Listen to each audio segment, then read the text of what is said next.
1971 యుద్ధంలో వీరమరణం. 2025లో దక్కిన గౌరవం.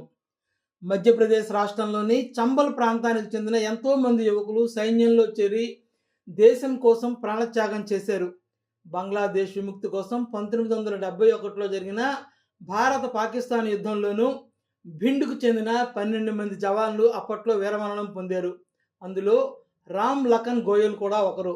తాజాగా ఒక సైనిక వాహనం భిండ్ నగరంలోని సైనిక్ కాలనీకి వచ్చి ఆగింది.